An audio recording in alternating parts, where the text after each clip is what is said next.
take one.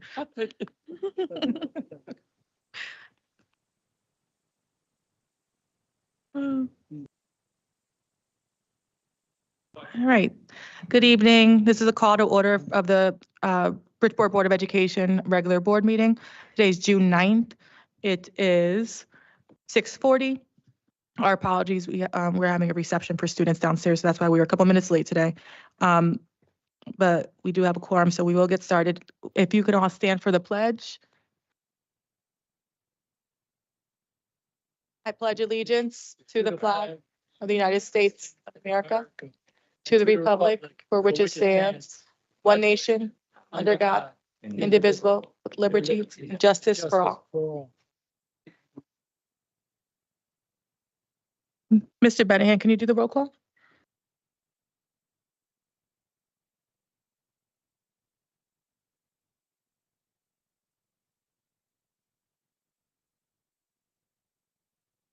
Christine Baptiste Perez. Akisha Casimir. Maritza Sumera Jimenez. Mr. William Medina. Here. Ms. Jennifer Perez. Present. Mr. Joseph Sokoliv. Present. Mr. Robert Traver. Mr. Adrian Watson. Present. We got a quorum, Madam Chair. Thank you. All righty. We're going to start with student representative reports. So if you guys can come to the podium if you have reports. Did you guys prepare reports today? Yeah, you come to the podium then.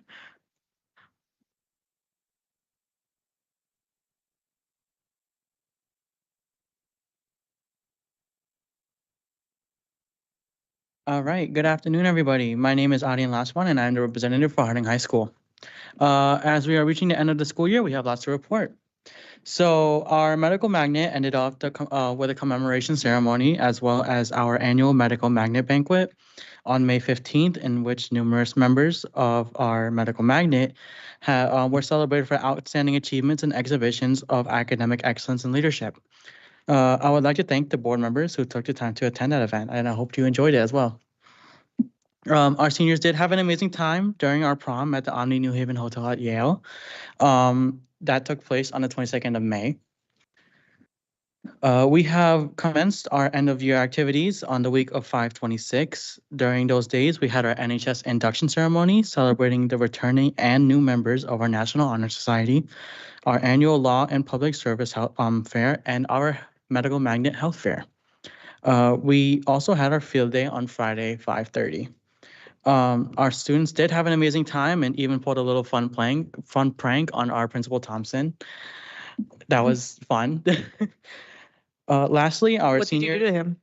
We wrapped him inside some little what's it called? Confetti wrap. Oh, okay. It was cool. It was like just to trap him in while he was doing a video, but it was cool. Lastly, our seniors have finished their final examinations for their classes and are beginning practice for the upcoming commencement ceremony on Friday the 13th. The underclassmen have also begun their final examinations as well and will be in conclusion tomorrow. To quickly finish this off, I would like to thank you guys for this opportunity of being a student representative. Thank you. Thank you.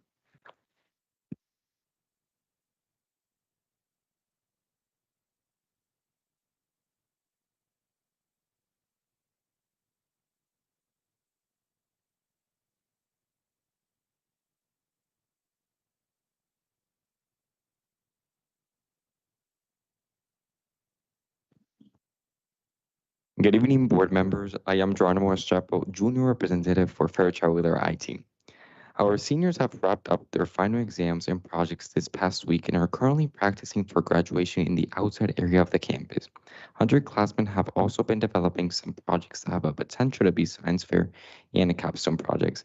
We have seen RC cars with sensors, accuracy of kinematics with measuring sensors, and research on how different groups react to different products. Other projects the students have made were networking to develop a school-based supply closet for families in need, the development of a bilingual tutoring program, which will become a club.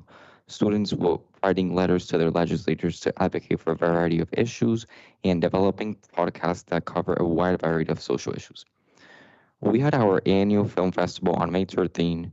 on which we showcased the films our students in film classes made. Students had a chance to walk on the red carpet, and some were presented awards for Best Director, Best Actor, and Best Editor or Best Film. For the first time in our film festival, we had animated shorts submitted by our graphic design classes. The movie posters promoting these films can be observed throughout our throughout our cafeteria and black box entrance. Our annual multicultural night was held on May 22nd. We had many students and teacher performances, such as Vietnamese lion dancing, traditional Chinese terrace ceremony, and student band playing Mexican music, Philippine games, and a student dance competition. On Thursday, June 12th, we will be holding a club fair across campus.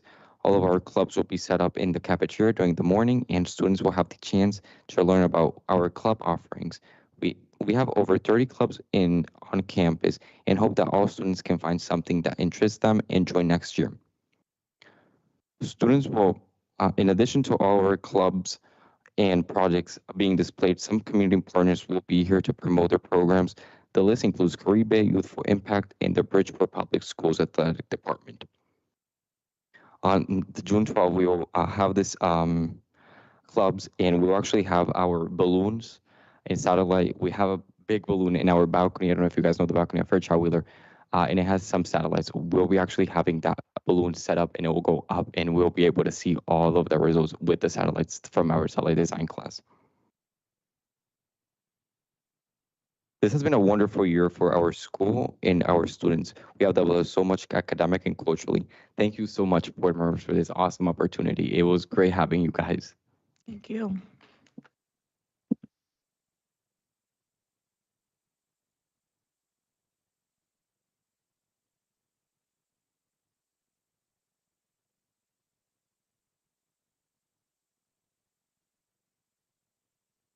Okay, this is on, right? Yes. Okay. Hello, my name is Christian Bika, and I am the representative for Central Magnet. And this is going to be one of my more shorter memos since I feel we closed off the year pretty nice. But some things I wanted to just reflect again are that graduation is still on for Friday, June 13, and Central is set to go at 6 p.m. And rehearsals, they were today and are occurring tomorrow for the seniors. And for what was recently for National Honor Society, they had their induction ceremony, and the gavel was finally passed over to new leadership, and they will lead the next year's chapter. And there was also a celebration last week, which was celebrating the top 25 seniors and recognizing especially 4 top juniors. And when I'm speaking personally about this, I'm proud to say that as one of the juniors, I received one of the awards called the Harvard University Excellence Book Award, and that is, thank you. And that was awarded to a junior who was in the top 4 percentage of his class and also contributes to service inside and outside of his community. And that was given to the Harvard University Alumni Association of the New Haven basis. And for sports, we can say that the boys volleyball team, that they are still in good standing. And at the end of the school year mark, we have them placed at 25, at place 25. And I find that's been very good, especially one of our strikers having a great ratio and being eligible for the top player of the week for the Rudin Sport Report. And senior prom, that also went very well. And I found it to be eventful from what I've seen. And the last thing we did to celebrate our seniors who've gone to their chosen universities, we had a day of celebration and acceptance. And we welcomed our new officers, which will lead our year into the acceptance day and planning future proms. But other than that, the year went very well, and I was very proud to have served the Board of Education as Central Magnets representative. I thank you all for having me, and I plan to hopefully report again next year, but I wanted to thank you all for the opportunity again and for just how wonderful it was to be here. Thank you again. Thank you.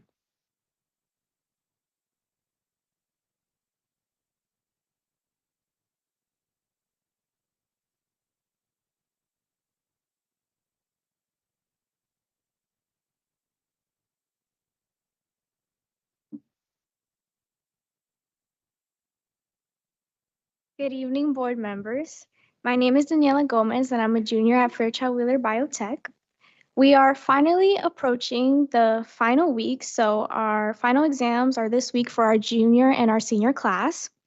And speaking of seniors, our senior night is tonight on Fairchild Wheeler campus. Also, 2 weeks ago, we did a campus-wide seal of biliteracy test with the highest number of students partaking in this test in all of Bridgeport. We also had our multicultural night on May 22nd. Students and parents came out to rep their culture and to have fun. Also, this Thursday, we had our very own superintendent, Dr. Avery, come out and visit biotech, and he was a judge in our animal science Shark Tank presentations. After the school year is over, STEM camp for incoming ninth graders will be beginning on June 23rd and ending on the 26th. Also coming next year, in addition to the Honor Society, we'll be having a Spanish Honor Society for our top Spanish-speaking students.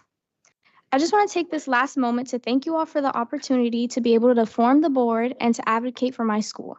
I look forward to coming back next year. Thank you so much and have a good night. Thank you. Any others in person? Because we have one online. Okay, we'll go with Ashley online. Hi. Hi, Ashley. Hi, my name is Ashley Beckford, and I'm a junior in Fairchild Wheeler Arrow. As underclassmen,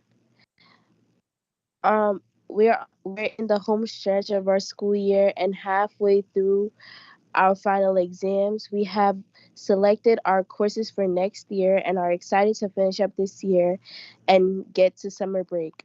Our seniors have finished their exams and are preparing for their big day on Friday. Tonight, actually, as we speak, our campus is hosting a senior night. All seniors are being celebrated for their accomplishments of graduating, and some are receiving special recognition and honors.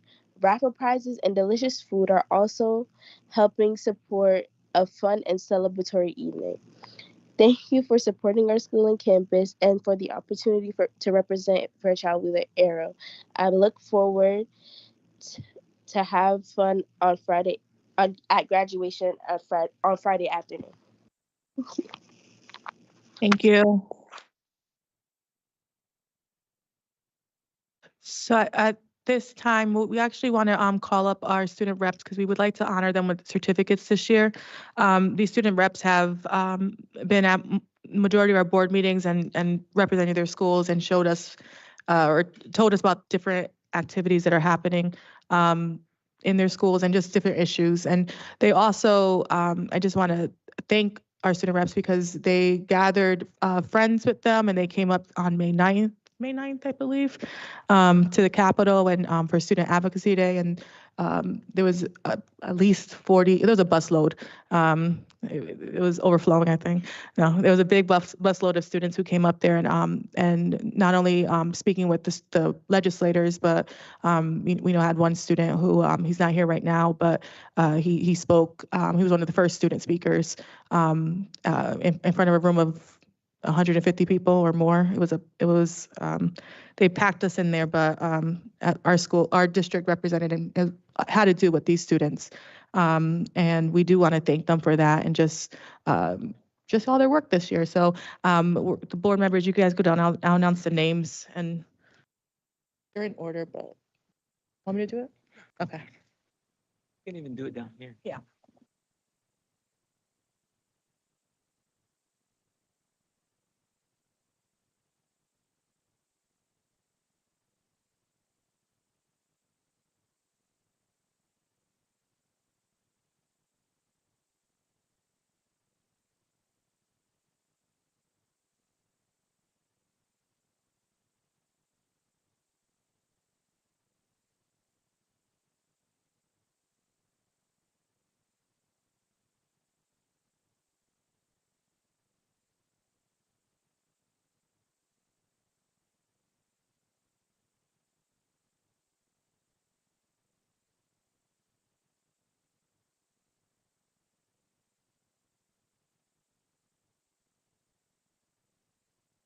There we go. Yeah. All right. All right, so the first student we have from Central High School, Christian Bika, who's over here.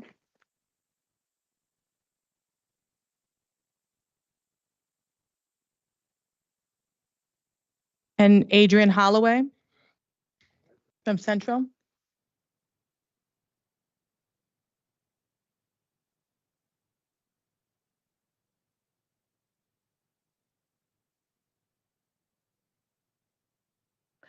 Christian, you stay up here, there's a group picture. From Harding, we have, she's not present, but Samantha Montez Corzo, and then we also have Ariane Lockman.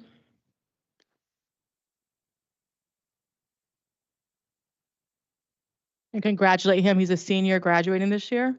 I won't tell all his plans, but he has some good things coming for him. Also, we have Bassick, Ashna Whitner, and from Bassick, we have three, Shanoy Clark and Audie Badia. Arrow, she's online, was online. Ashley Beckford, congratulations, Ashley. You're online, but we're here, we see you. And we also have from Arrow, Anne Marie Kudazi. From Infotech, Estavo Martins, and in person we have Geronimo Restrepo Munoz.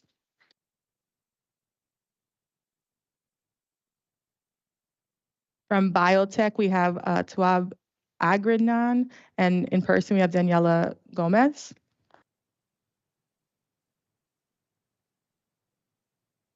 And I'm going to announce the other four who are not in person today, but Kashani Allen and Esley Mercedes from BMA, and from Aqua, Paul Andra Bentacourt and Brian Almeida Teo. So we just want to thank them. Congratulations. And if your parents want pictures, yeah, parents, if you want to take a picture.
We'll move on to public comment. Jess Resto.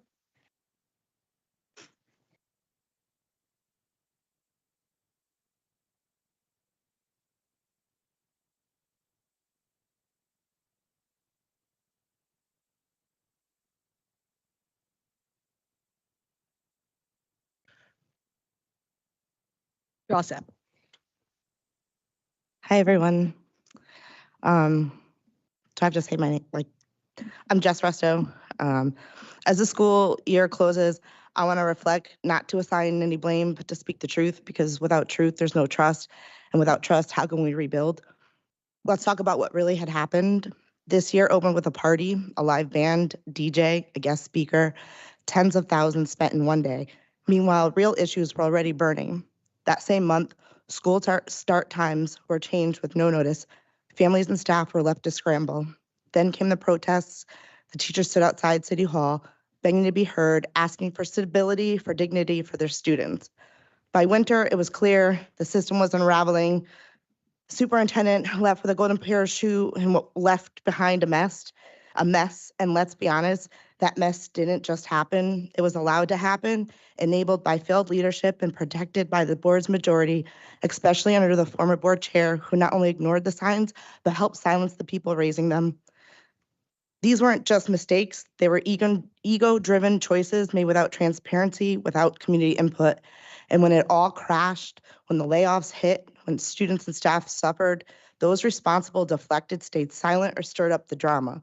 I've watched every meeting, Cabe included, the shade, the pettiness, the personal digs. That's not leadership, that's dysfunction. And let me say it clearly, you don't get to disappear during the fire and come back to critique the ashes. If you're not here for my kids, step aside. But I want to thank one person who did show up, our acting superintendent. He stepped into chaos he didn't create, he didn't run, and he rolled up his sleeves. He brought calm, he's listening and he's leading. And we're told next year will be different. I hope that's true, but it also needs to be more than a promise. Next year, we need real community input in the decisions that affect our community, not after the fact, but before they're made. Let it be less petty and more purposeful, less drama, more unity, less ego, and more kids. Because I don't care about the politics, praise, or power. I'm here for my children and the children of Bridgeport, and I'm gonna keep showing up until they get the leadership they deserve. Thank you. Thank you.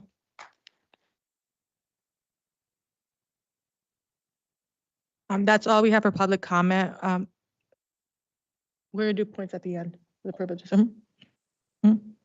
Approval of minutes for the special meeting, May 19th, 2025. Is there a motion? Anybody? Motion to. Go ahead. Motion to approve the meeting minutes from May 19th, 2025, special meeting. Second by Mr. Medina. All in favor, or any debate on that? All in favor, say aye. Aye. Any opposed? Any abstentions? That one passes. Regular meeting, May 27th, 2025. Moved by Mr. Medina. Is there a second? I'll second. Second, Mr. Sakalovic. Any debate on that? All in favor, say aye. Any opposed? Any abstentions? All right.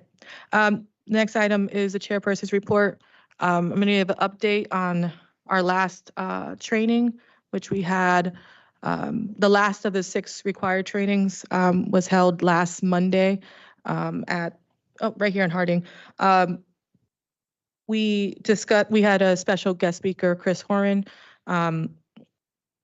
who helped us really.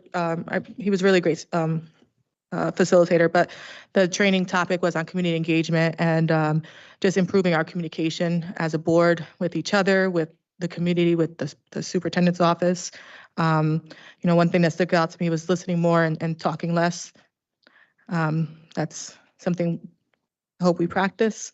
One thing that will come out of these trainings, there's a few things. We have a whole action plan that we provided to the state, but over the summer, we will hold 4 forums, community forums throughout the city at locations to be determined. And that's going to be run by the board. And Chris really gave us some good ideas on how to host these forums and really make them interactive for the community and less about us, more about you, the community. So we want to make sure that those are held throughout the month of July, most likely. And we will have a survey that should come out by the end of the school, or that's next week. The survey will be coming out this month throughout the summer. And the focus of that will be on the vision that we want the board to take for the district. And so that's all going to be coming out this summer. So, just because we don't have regular board meetings, we will be meeting to really finalize these action plans for the district for next year. The other thing I want to report on is just, not really report, I just want to send a thank you to all the staff in the district, from the classroom teachers, but those that I know the board works personally with here, the Dr. Avery, for just, really stepping up in the last 6 months, 7 months in trying times. And so we do want to thank you for your leadership. And I know there's times that the board hasn't made it easy for you, and also that, just the circumstances that hasn't been easy for you. And so we do want to thank you for your leadership. And with that, I want to thank your staff. I know we put a lot on your team, so I do want to acknowledge that and thank you all for your hard work and just all that you're doing behind the scenes. You get a lot of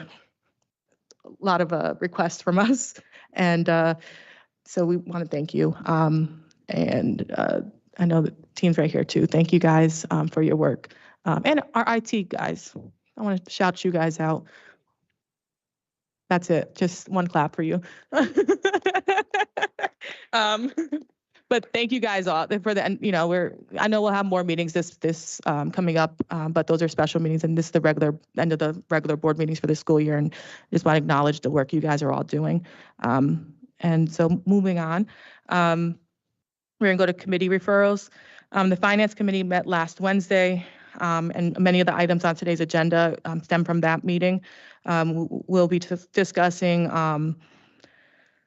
some possible eliminations and some other budget gap closing measures that'll be talked about later this evening.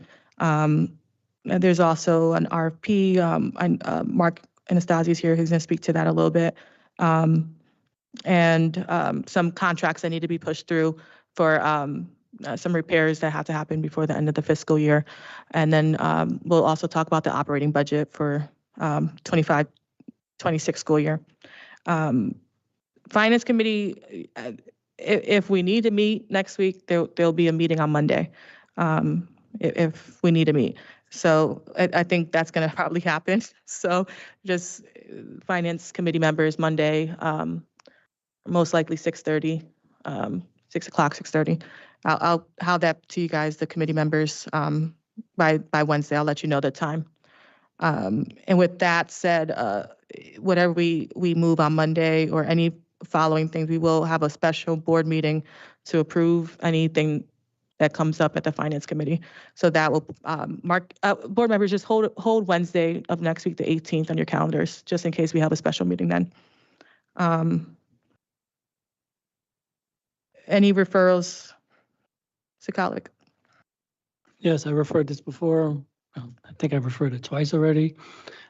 We need to create a list of board priorities of cuts to be rescinded in the event of additional funding, and looking at the state of the budget and being in flux, any additional cuts that may need to be made also needs to be in the board's purview.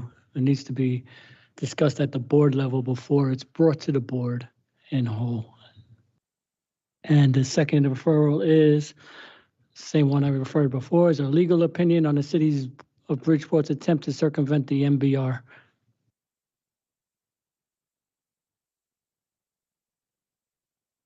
Thank you. Any other referrals?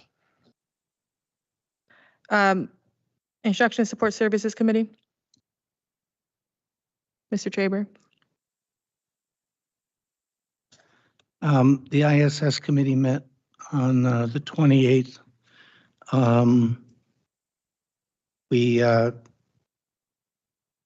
The number of the items we discussed at committee, the Hill literacy. We also added a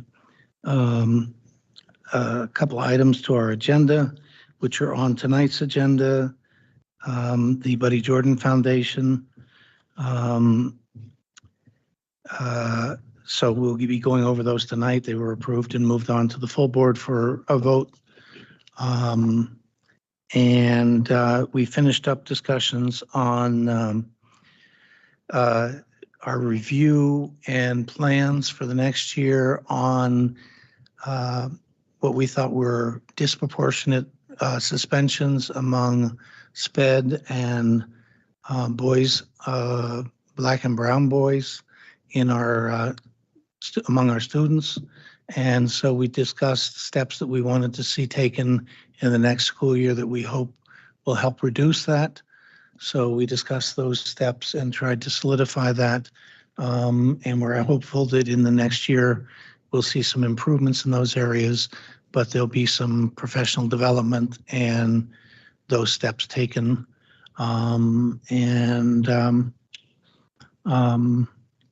We then took a final review of the PAC PTSO spending and why there was some money not spent and what we can do to avoid that in the next year. and took a final look at the ELA benchmarks and what that told us about hopefully what happens with our test scores, which we won't find out about until the end of the summer. So that's what we went over. And some of that stuff will be on the agenda tonight. Thank you. Policy and Personnel Committee? Wait a minute. Yes, sorry. There's a We possibility- could take referrals. Yeah, I was going to say, there's the there's- possibility of a special meeting, so if there's any referrals. Seeing none. Policy and Personnel Committee? Thank you, Madam Chair. Policy and Personnel did not meet since the last regular board meeting. We are due, according to our schedule, on this Wednesday. We did handle all the mandated policies that we wanted to get in according to the state. Mr. Saki and I are working to just double check those and everything. Everything else should be in your hands for the full board as far as reads. And then we'll be tackling some of the other ones that are been suggested that we look at. Mr. Jody actually sent a few for us to look at, to consider, considering all the committees and how to handle them and things like that. So we're going to be looking at those for the near future. And I'll take any referrals because we might have an emergency meeting. I'm not sure. Thank you. A special meeting. Mr. Traber? No? Ms. Estamera Jimenez? In March, I referred some contract language to mitigate any potential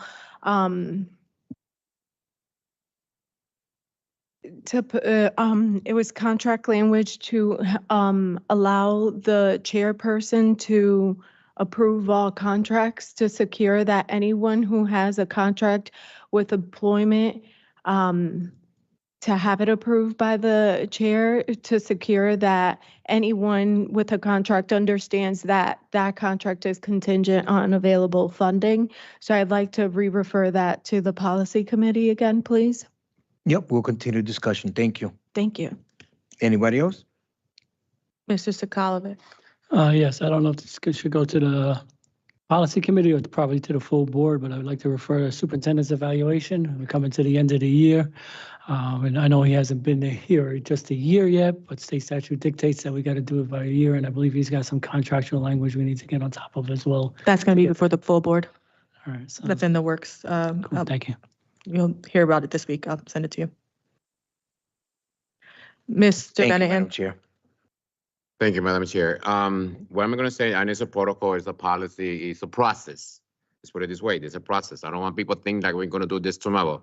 But Mr. Bedin, I would like to bring in your committee and trying to see we can work together about the conflict we have working city people with the board of education or people from board, working with the city.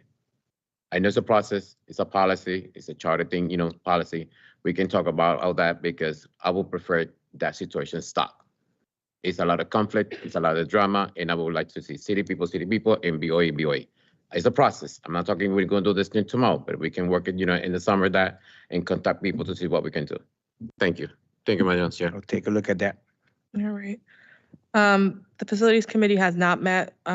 We did discuss some contracts through the Finance Committee.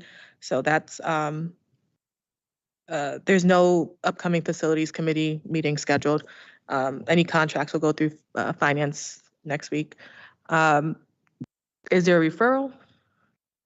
Mr. Sakalovic? Yeah, we really need to start discussing the facilities master plan because right now it's just a proposed plan. We need to develop a framework around a possible acceptance or revision, create a timeline for traffic and transportation studies, potential redistricting. We need to get on this sooner rather than later, rather than having something dropped in our lap at the last minute and say approve or disapprove. Failure to plan is the plan to fail.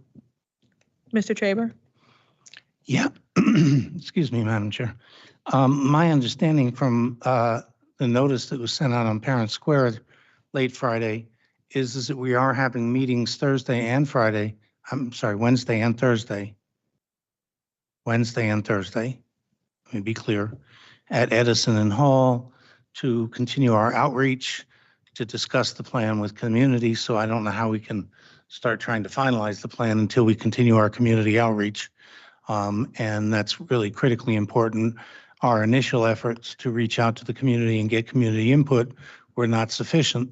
And so we do need to continue the discussion with the community, as I've been saying for months since the initial outreach, which got us all of probably 20 or 30 people at most. So we're meeting in the schools at Edison and Hall, and I'm hoping that we're going to then follow up with that, depending on how those go, and continue to do more discussion with the community on the plans. So I think that we need to continue to try and talk with the community and see what questions and ideas they have before we try and finalize or formulate a plan. So I'm happy to see we're doing that now, because that's really the most important thing we need to do, and consistent with our policy is to reach out and talk to the community.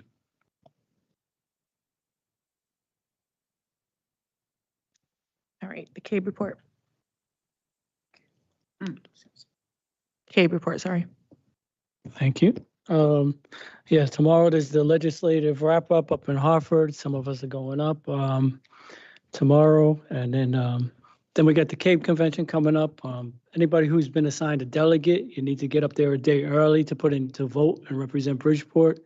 Madam Chair, if all the delegates are not able to make it, be sure to please assign a delegate so Bridgeport's voice doesn't get diluted by not having a vote.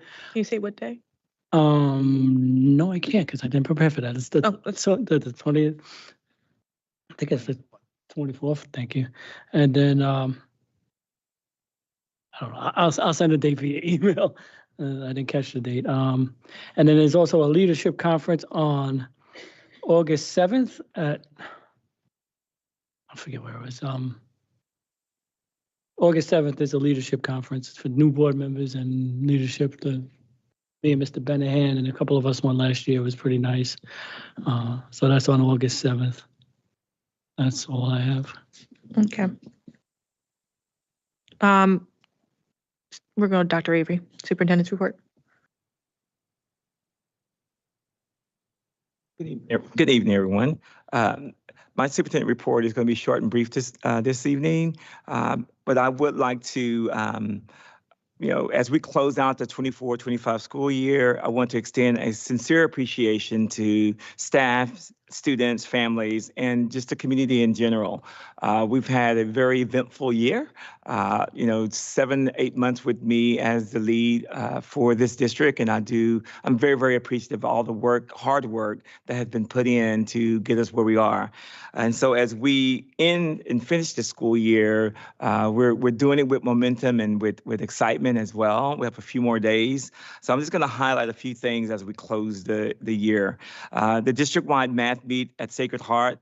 I know Mr. Planis is out there. I want to send a huge congratulations and thank you to him. So let's give him a round of applause. Congratulations to all the students who participated in this year's math meet. This district-wide academic competition brought together middle school students from across Bridgeport to showcase their math skills and their school spirit. So I think we have a few that are here that's going to come up and just kind of showcase I think they have I know they have the shirts on, so they can showcase that a little bit as well. So come on up to the front. And I'm going to recognize some of the top individuals that's with us today. The top school, first place was Black Rock School. Second place was Multicultural Magnet School. Third place was Geraldine Johnson School. And it's all about improvement, right? And making sure that we get, the kids to kind of just take a leap and get out there and do some things. But the most improved school in the district is Park City Magnet, made a significant leap from 18th place last year to 5th place this year. So congratulations on that. And then we got the top performer, 7th grade performer, was Christopher R. with Black Rock School. 14 out of 15 points. So congratulations there. We have our 8th grade, David C. from Multicultural Magnet School, 13 out of 15 points. You know, also, David earned this distinction for the second consecutive year for outstanding achievement. So we want to thank you for that. And then we also have honorable mention, Battaglia and Hooker School each improved their ranks by 11 places compared to last year's competition. So that's a testament to Tito and your staff. The math focus has been a huge part of why we're, doing, academics for students. Math is a key, component in everything kids do in life these days. And so when you go into, computer and engineering, sciences, all those things, that is the basis for that. So I applaud you and your team to keep the focus there. Students, take us to the next level. Give us challenge us a little bit to challenge you a little bit more as well. So let's give them a round of applause, guys. Woo-hoo. Thank you. Also, we have, I do want to celebrate Wednesday, June the 11th. We have a celebration for our teachers and administrators. We're going to have a small little luncheon on the 11th. And we're inviting the board members to join us. More details will be coming in an email for you. This is just really trying to make sure that as we close the year out, it's a half-day PD day that day. So they'll be with kids in the morning, and then they'll come and have lunch with us in the afternoon on the 11th. Just an update for everybody out there. Last day of schools. Please note that the final days are different. On June 17th, that is the last day for all schools except Harding High School, High Horizon, and Multicultural Magnet. June 18th is the last day for Harding High School and High Horizon. And June 20th is the last day for Multicultural Magnet schools. And these schools had, for some odd reason, either weather delayed or incidents happening in the building that they had to suspend school for those days. But these are the makeup days that they have to be able to do. In addition to that, high school graduations are Friday. We're very proud of our class of 2025. All graduations will be held on the same day. So please make note, and it's gonna be at the Kennedy Stadium. That's at Central High School. Bassick High School will kick the morning off at 8:30 in the morning. Bridgeport Military Academy will be at 11 a.m. Harding High School will be at 1 p.m. Fairchild Wheeler campus would be at 3:30 p.m. And then Central High School would be at 6 p.m. on Friday. So we have a full day of engaging the class of 2025 at all our high schools. So we invite the community to come out to celebrate with us as well. And we wish the class of 2025 the best of luck. In addition to Mr. Traver mentioned about the community forums. This is all about the facility study. Community, we need you to come out and talk to us a little bit about, the proposed, facility master plan. We want families and members to kind of give us an input. So we will have a couple of meetings. June the 11th, we have at Hall School, that's 209 Claremont Avenue.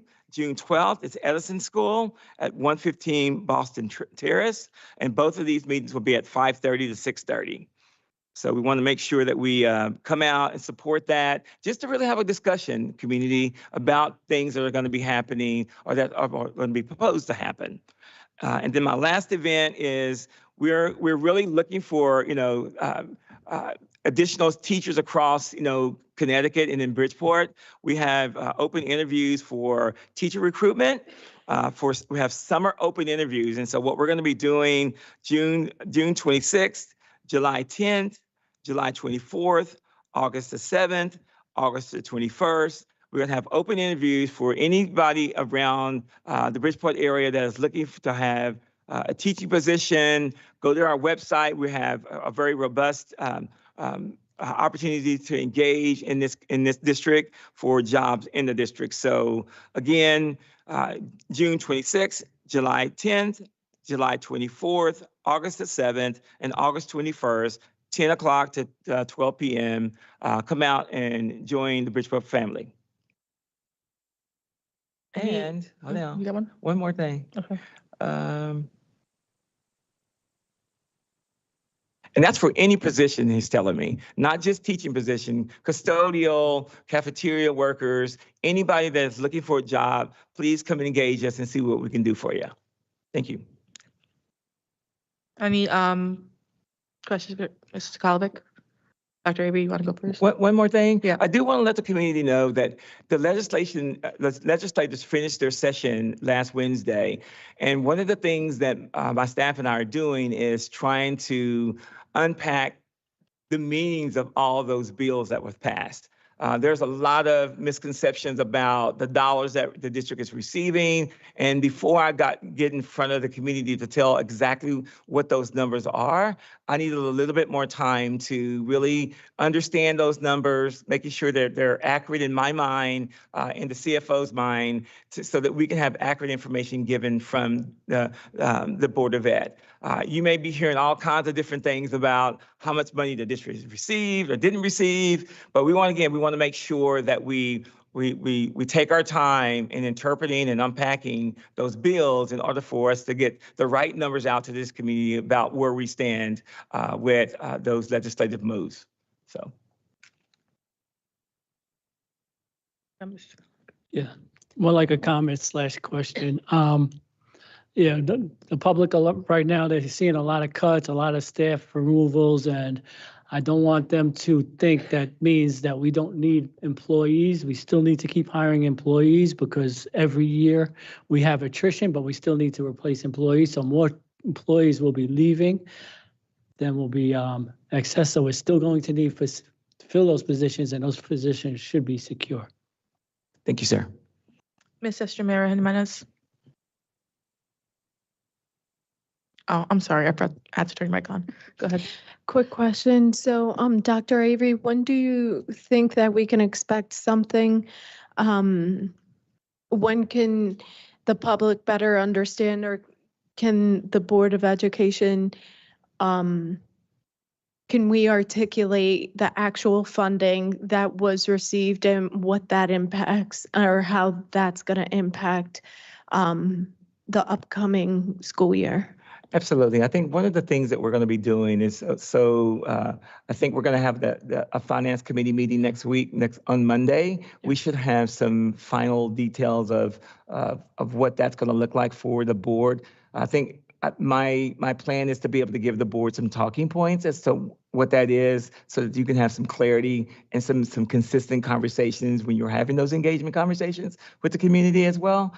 So I think as we take it to the finance committee on Monday, and then a special call board meeting on the 18th, we'll be very clear as to how and what we're going to be doing. So it's just a couple extra days. And I'm getting some final numbers from the state and from CABE regarding what those numbers are. And I just want to make sure I'm clear. There's still some interpretation of some of the bond legislation and how that works and how that impacts the budget as well. So there's just a lot of little moving parts that I want to be clear before I publicly get it out there to you guys. Sounds good. Thank you. Mr. Traber? Yeah, I want to reinforce what Dr. Avery said. My understanding is that anyone that thinks they understand what was passed doesn't. There are a few people that probably do, but the initial budget that was passed on Tuesday, I believe, last week, was fraught with problems. And then they tried to repair the problems in the bond bill, which was passed on Wednesday into Wednesday night. And if you've read it, I have a copy of it. I've read it. It makes your head spin. And people are reading all kinds of things into it, and nobody really seems to understand exactly what it means. I know I saw Nestor at a BEA retirement function Thursday night, and we all sort of agreed, including the mayor's office, nobody really understands what it means. And the people that do understand were exhausted Thursday and Friday and into the weekend. So people are reaching out to them now this week trying to say, can you explain it to us? So everybody's trying to figure out exactly what it means, and it's confusing everybody. So I think this week there's people all over the state trying to say, can you explain this to me? And that's what's sort of happening this week, is everybody's trying to make sure that they are reading it correctly or understanding it correctly before they start making plans. And you may see the city of Norwalk is in complete chaos. The mayor, the state senator, and the Board of Ed there. I heard driving up to this event Thursday, the mayor of New Haven and his superintendent. So I think this sort of confusion reigns throughout the state as to exactly what that bill, and they were using the bond bill to make up for mistakes in the original budget bill. So it's chaotic for everybody. So I will support what Dr. Every is saying. It needs to be, we need to be careful not to misstate what's been passed and confuse people. And we can't go forward and pass a budget that's not based on accurate information. So we just need to be careful and proceed cautiously to be certain that we're acting on accurate information. Thank you. We're going to new business. The first item on the agenda is discussion and possible action on the Hill for Literacy for school year 25-26.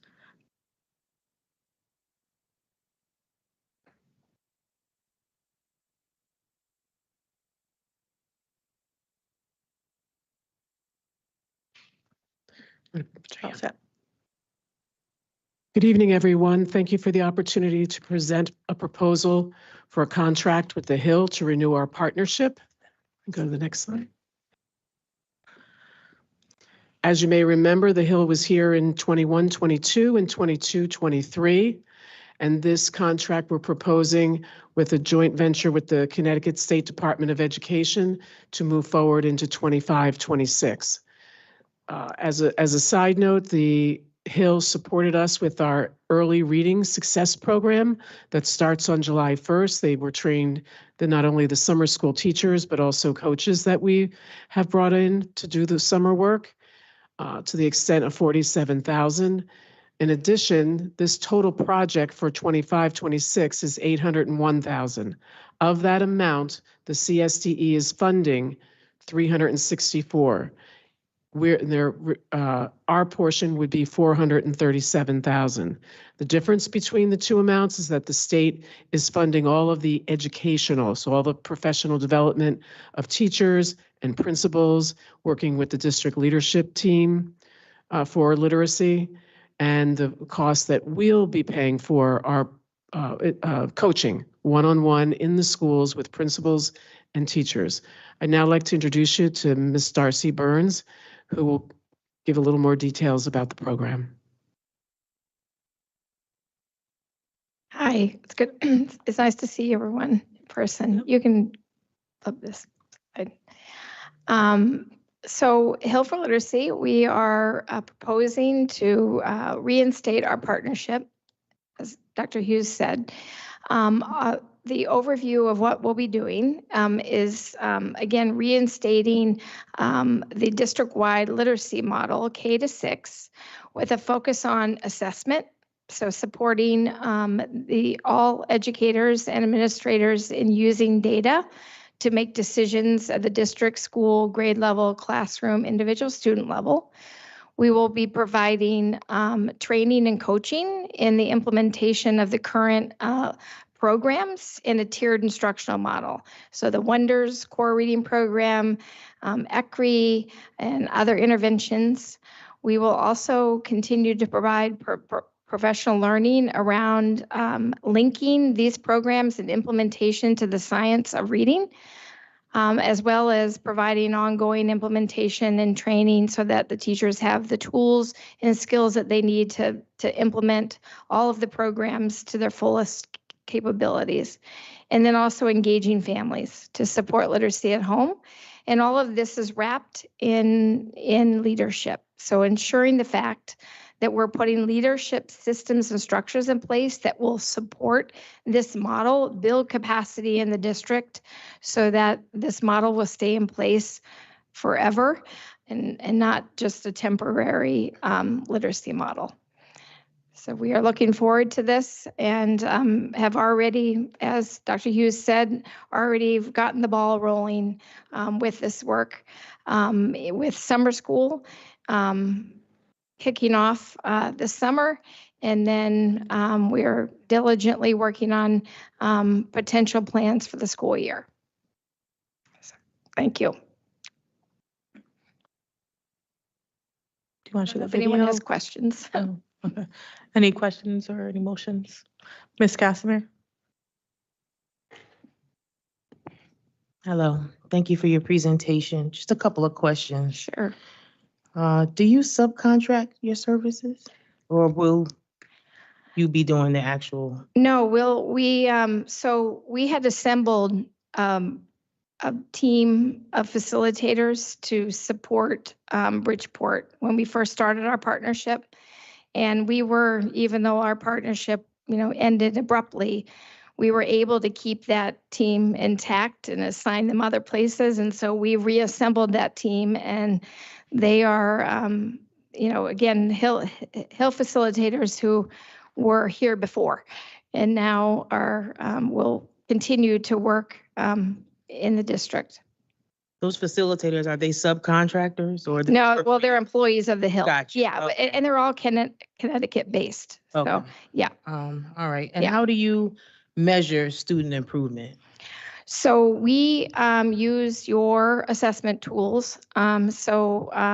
Particularly your DIBBLES assessment is your universal screener and progress monitoring tool. And so we help to organize the data so that we can see at a district level, school level, grade level, and classroom level, and individual student level as to how the students are responding to the instruction. Thank you. And Yeah. how does the program support the retention of teachers? So we spend a great deal of time building the skills and leadership and teachers' ability to meet the students where they are and bring them to the next level, through high-level training and professional development. And also, when teachers start to see success with their students, we see students happy, our teachers happy in their role, and retention there because of the impact that they're having on their students. Yeah, that'd be great.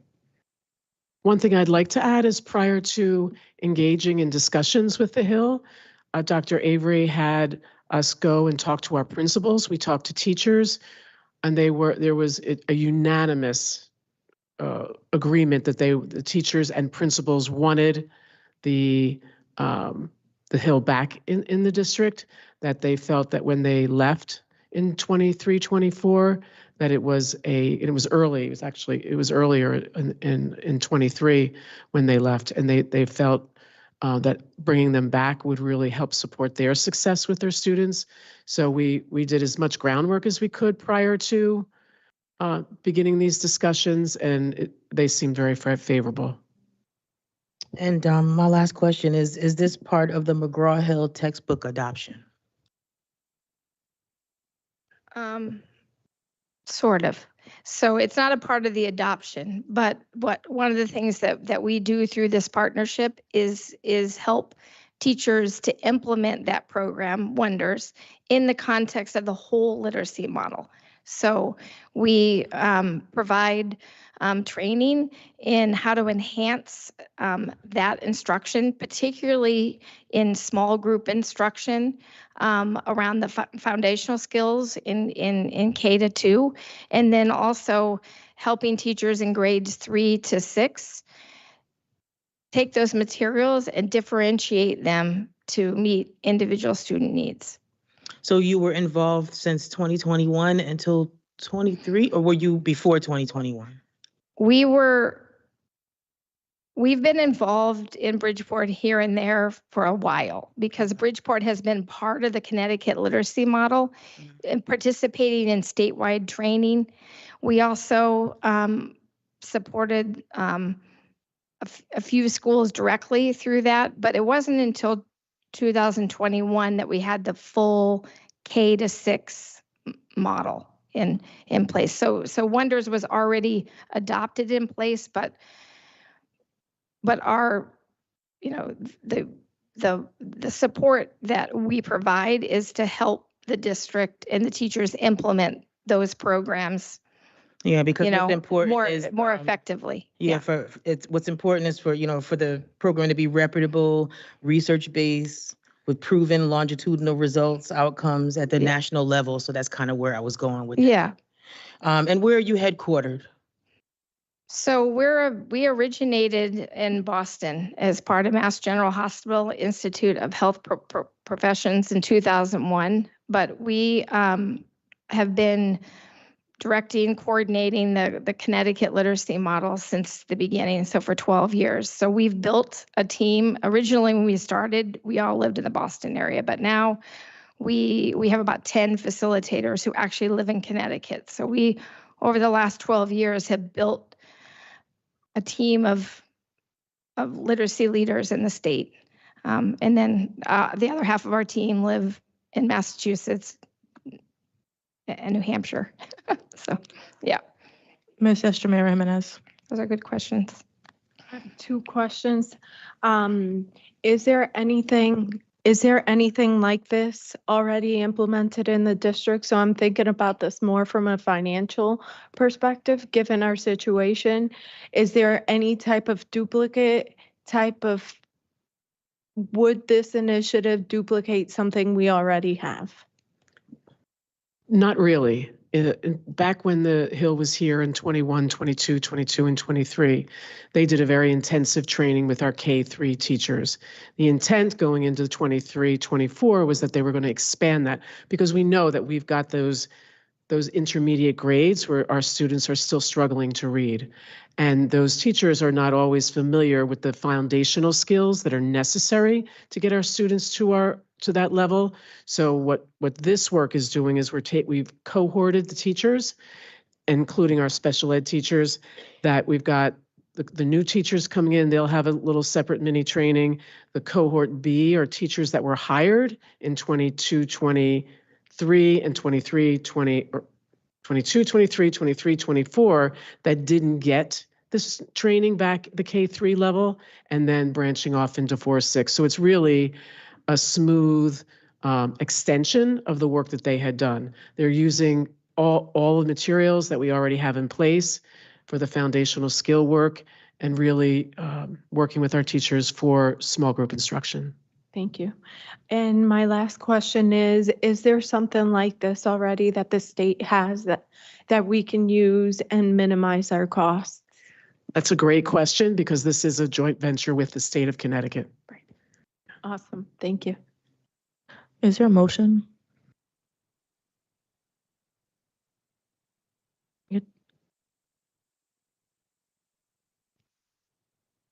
Mr. Traber. I move that we accept the Hill for Literacy program for the school year 25-26. Is there a motion? Is there a second? I'll second. Mr. Sakalovic seconds. Maker a motion. Do you have any debate on that? No? Mr. Medina? Yeah, I just want to say thank you for your presentation. Thank you for knocking it out of the park, even with those tough questions. And thank you for making a commitment to Bridgeport. Because like you said, you built capacity here and you went out and got them back. And I don't know how you did that, but I just want to say kudos to you guys for getting those same people back because we're 2 steps ahead already by you guys getting those same people back to just hit the ball rolling. So thank you for being part of that movement. Appreciate you. Mr. Traber, do you have anything? No? Seeing no further questions, all in favor say aye. Aye. Any opposed? Ms. Casimir opposes. Any abstentions?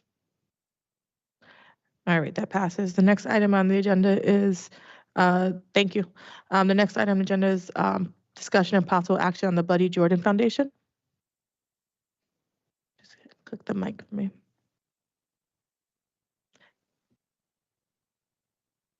You're all set.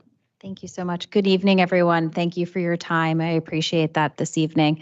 I'm here to speak with you on the Buddy Jordan Foundation and its partnership that it is looking to build with Bridgeport Public Schools. They've been working in our community for the last 20 years with a focus on mental health. And in the last 10 years in the community, and for the last 5 within our schools and across our schools for boys. In recognizing trauma, working towards healing and creating a safe space for these young men to feel seen and supported. Mr. Jordan and Ms. Noel are here tonight to share with you and the board the proposed mentoring partnership boys table in 9 of our schools for the 25-26 school year for your consideration. Good evening, everyone. Good evening. Thank you so much for giving us this opportunity to present to you all about Brothers Table in particular. And as Dr. Faga mentioned, we've been very blessed to be able to do this work, specifically Brothers Table, for the last 5 years in the community, and the last year partnering more strategically with schools because the boys just weren't coming out, so we wanted to go to them. But I actually want to first start by saying how proud I am of the fact that this program actually was first realized in response to the work of this board over 5 years ago, actually, when we had the ad hoc Great City Black and Brown Boys Committee, subcommittee, or what was it called? The ad hoc committee that this board basically called for a group to look at what is going on with our boys and what can we do about it. And following a community conversation that was held at Caesar Battaglia, where nearly 300 community members came out, mentoring rose to the top among this group as effective research-proven strategies that our boys are in desperate need of throughout the district. So Buddy Jordan Foundation took this call to action very seriously. And since then, and as a result of that, we started Brothers Table to serve the middle school age, primarily at first, the middle school age boys 5th through 8th grade. And again, as we've mentioned, since have grown to also include the high school. But next slide. So just quickly, I'll quickly go through this. So again, the Buddy Jordan Foundation was founded over 20 years ago, and specifically to address trauma that groups face as a result of exposure to violence and stresses unique to urban communities. And as a reason, and we do that in different ways. Next slide. We specifically do that through our mental health program. So our for adults, where we have online mental health and yoga program for the adults. We have our Brothers Table, where we work specifically with the boys, and then we have our drama program, where we help kids use drama and creative outlets to discuss those, to go through those pieces that mentally, to provide relief, rather, for mental stresses and different things that they go through. So Brothers Table specifically focus on 3 pillars: brotherhood, mentorship, and community. Next slide, please. Next slide. And our objective is really straightforward. We want boys to feel safe, to share their thoughts and their feelings, because we know when they do, they're less likely to engage in negative behaviors and do things that will negatively impact their lives. We want them to have a trusted adult, a trusted male adult who they can look up to. We want them to feel part of a community so that they can stay safe in the community rather than creating their own community and doing other things. And we want them to have a positive outlook for the future. Next slide.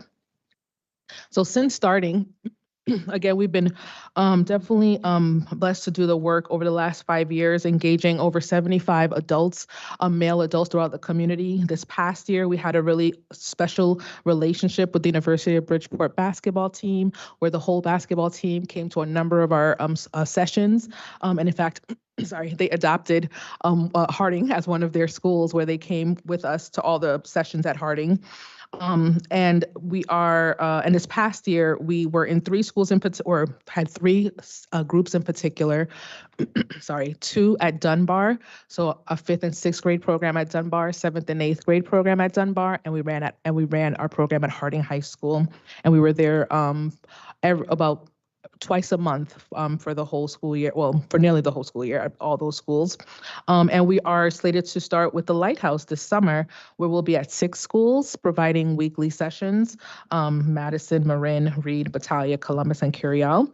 And as Dr. Faga mentioned, we're looking to expand to go into 8 feeder schools and into Bassick High School next year while continuing our relationship with Dunbar and Harding. Next slide. And we do this in a group-based mentoring program. So we bring, we're starting partnerships with the colleges, again, expanding what we have with University of Bridgeport and other universities. And we bring groups of men to our sessions where our boys can both, again, foster the brotherhood, but also the community piece. Next slide. And lastly, I just want to talk about just what we kind of go through with the boys. So in a year, we go through the cycle of brothers development, which includes personal exploration, who are you? Personal development, what do I like to do? How can I do that better? What do I not like? How do I avoid that? Care for others, how do we extend that to other people? Sense of responsibility, what does that mean from a male's perspective? And then sense of purpose, who am I, what am I here for? So that's a cycle we go through with the boys. Each of a module has about 5 to 8 sessions, and it's been a powerful year at Harding. We just wrapped up this past week at both Harding and Dunbar, and we are excited to continue into the summer with Lighthouse and hopefully into the school year with all of the feeder schools in Bassick High School. And with that, thank you. Thank you for the presentation. Is there a motion? Mr. Medina or Mr. Traber, sorry. I move that we approve. Oh. Sorry, I see you now. Yeah. Go ahead. I move that we approve the funding for the Buddy Jordan Foundation. A second. Okay. Ms. Casimir, As the maker of the motion. do you have something? Okay. Okay, I'll defer to Ms. Casimir Ms. first. Casimir. Sorry, mic on. No, just one question. What does your screening process look like for the group facilitators and the mentors? I love that question. Yeah, so we have a licensed social worker that trains our facilitators. And while the facilitators may not be licensed social workers, it is overseen by a licensed social worker. And we go through quarterly trainings. Again, it's our first school year, so we are excited to go through another school year where we have all the trainings, but that's who provides the oversight. What does the screening process? Oh, sorry. Yes. yes. So, yes, absolutely. Sorry, absolutely, yes. All our the facilitators go through all the background checks. They do go through the training that I started with to make sure that they are aligned with how we're trying to do it and what we're trying to do. We do have an application process, obviously, and an interview process with both the team and the board members. And with the schools, we do work with the principals to make sure they're comfortable with the facilitator. Mr. Traber? This is a program that I think has proven itself over the years in its value to our city, and it's particularly, this was, as I reported earlier, added to our agenda at our last committee meeting. As I listened to what they do, it was particularly appropriate given what we were talking about with regard to the suspensions among Black and brown boys. And so with the work that they do to expand it, which we're proposing to do here, is very appropriate. But I want to defer my comments because it also was something that Mr. Sokolovic was involved with, as was mentioned earlier, on an ad hoc committee years ago, which was part of what became the DEI committee, the Diversity, Equity, and Inclusion Committee, that was abruptly eliminated. So I want to defer and let Mr. Sokolovic speak to his experience on that. Thank you, Mr. Traber. Yeah, when I walked into that meeting and I saw you guys there, I was so happy.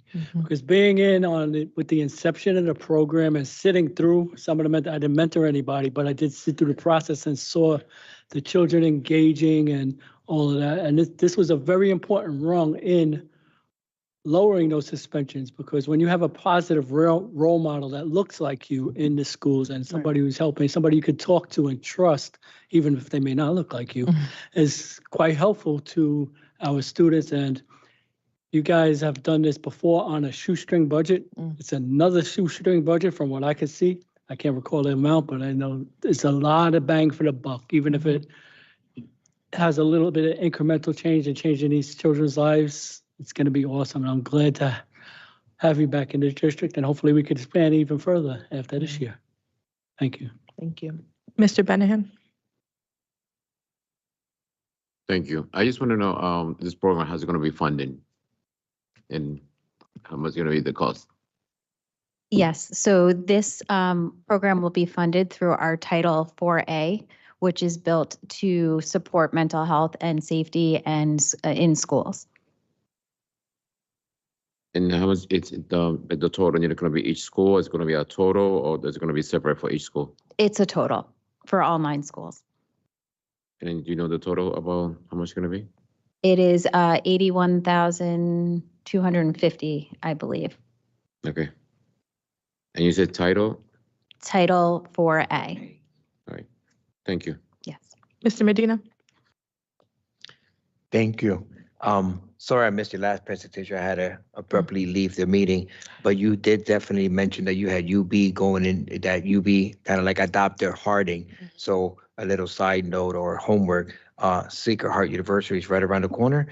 Central High School is right around the corner from them. If you need any help, please let me know. I'll be more than happy to go advocate and help you guys out. I have my card for you. I love that, but that's our focus this summer, is to get into those other colleges. So thank you. Let's go. Mr. Traber? Yeah, I just wanted to finish by saying that what got me started in this state was working with juvenile delinquents in New Haven over 50 years ago.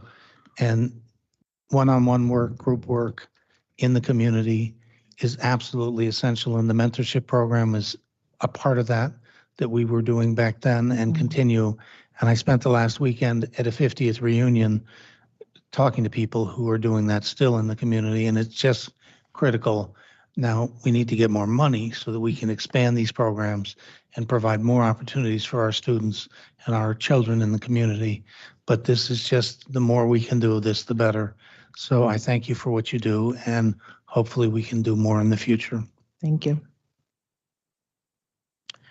I'm seeing no further questions. We'll take a vote. All in favor, say aye. Any opposed? Any abstentions? Mr. Benahan abstains. The next item on the agenda is, thank you, sorry, that passes. It is the discussion and possible action of the grievance 2893. That there's been an agreement made already, so Dom, you want to go to that?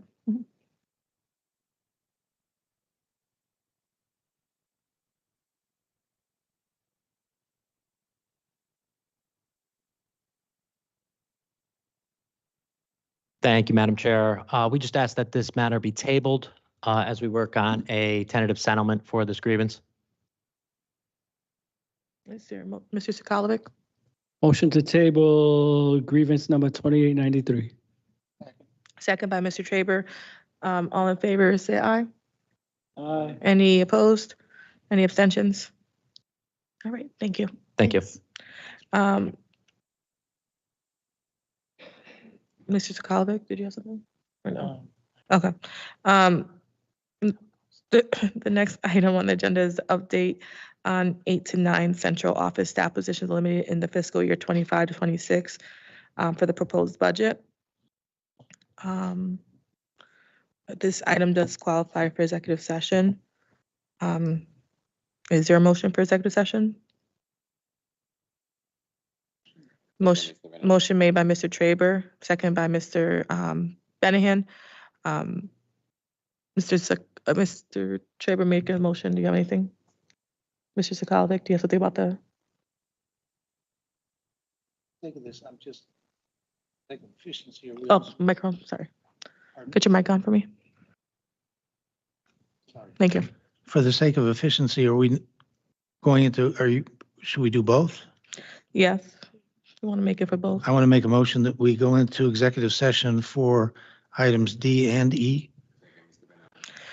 You have to take back the original motion, don't you? Pardon me? Technically, you have to take back the original motion.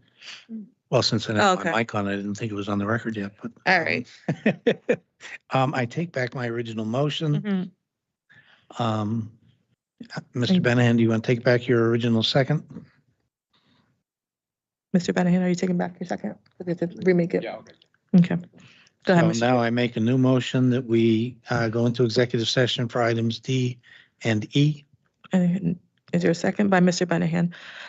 Any further discussion on that? Mrs. Galvic? I just turned on, sorry. Go ahead. Yeah, I disagree with the assertion that this item is qualified for executive session. We are not discussing individual employees. We're not discussing their performance. We're not discussing their employment. We are discussing budget cuts and elimination of positions.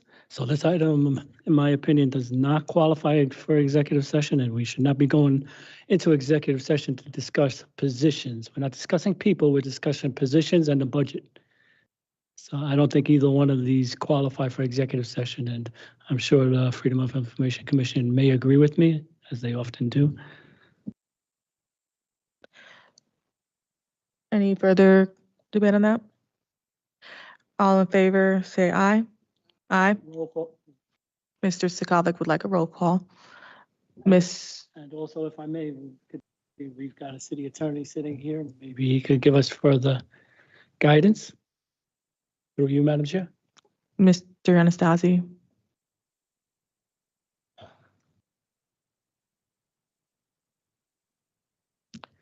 Oh, hold on just a second. If I understand correctly, this is not, as was summarized by Member Sokolovic, the matters involving individual named employees. And the reason why that's significant is because if you were to vote to go into executive session concerning an individual impacted person, they have a right to have notice so they can be here and object to the executive session. They can't require matters be heard in executive session, but they can require they be heard in public session. To be honest with you, I'm not aware of, and I could be corrected by any member of the board, including or the superintendent or Nestor, but I'm not aware of any justification for discussing budget matters in general in executive session. Again, if you're going to be talking about specific individuals and their jobs, that's one thing. Sometimes they're almost identical. In other words, if there's only one person in a particular position, people can draw the conclusion as to who you're talking about. But then again, that person is the one that's entitled to have that discussion in public session, but they have to get notice of that. I don't know what kind of notice was given to any impacted employees here tonight. If no notice was given, raises a question as to whether it's appropriate to go into executive session. I don't know how you've handled this up to this point in time. I know you've discussed a certain number of layoffs and other employment matters, including issues of contracts.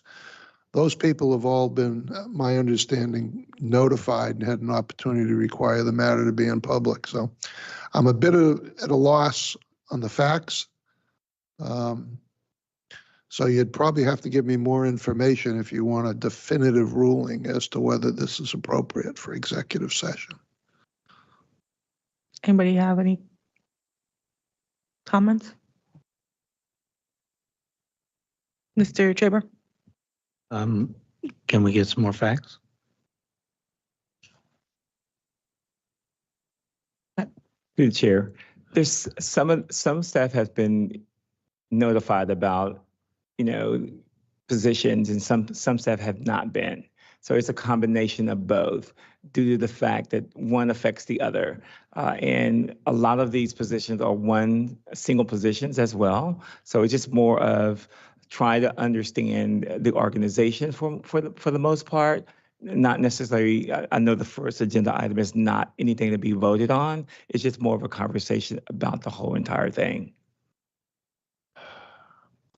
I'll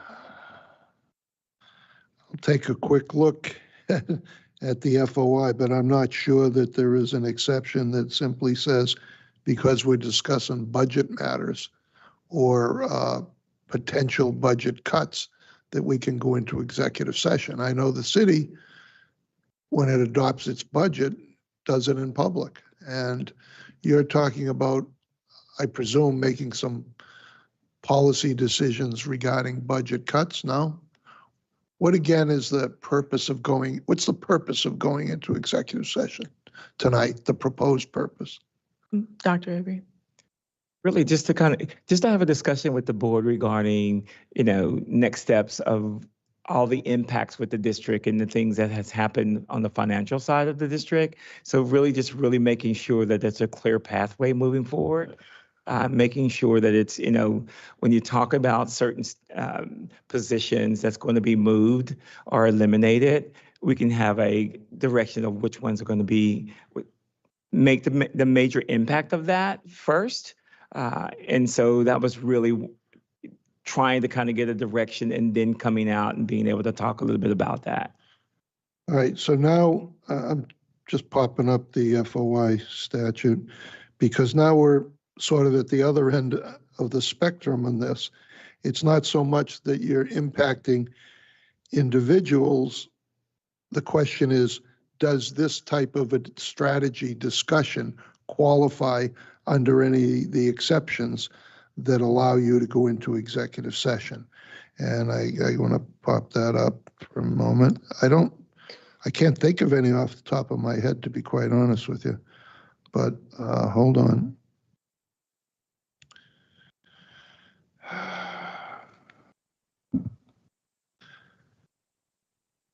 Executive sessions, meeting, discussion concerning the appointment, employment, performance, evaluation, health, or dismissal of a public officer or employee. And this is the one I spoke about, provided that such individual may require that discussion to be held in an open meeting. Well, you can't do that if you don't give notice. Then another exception would be strategy and negotiations with respect to pending claims or litigation. You're very familiar with that, obviously. Matters concerning security strategy or the deployment of security personnel.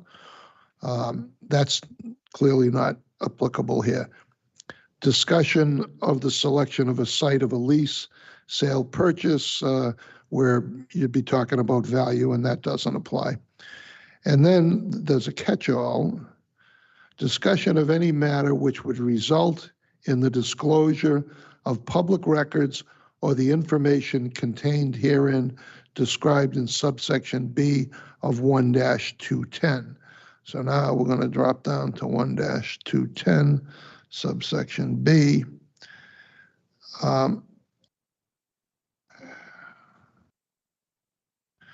And that's quite extensive, but there again, I don't think there's any one that's going to fit with your needs here, but we'll look.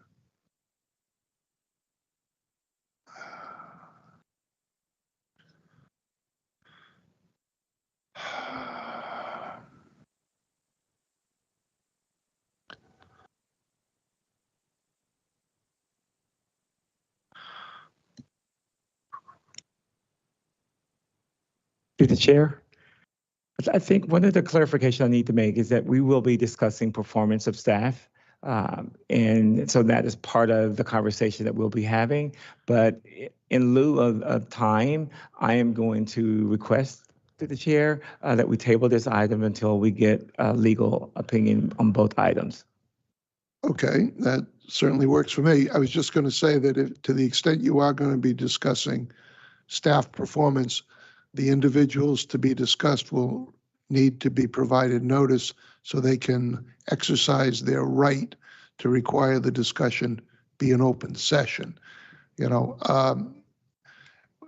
I guess the other thing, for what it's worth going forward, when you identify something on an agenda that you believe may qualify for executive session, you probably should try to ID in advance the section on which you're relying, because although section 1-210B lists a host of things, if you just give me 30 seconds, I'll zip through them and see if anyone jumps out, but I don't see it.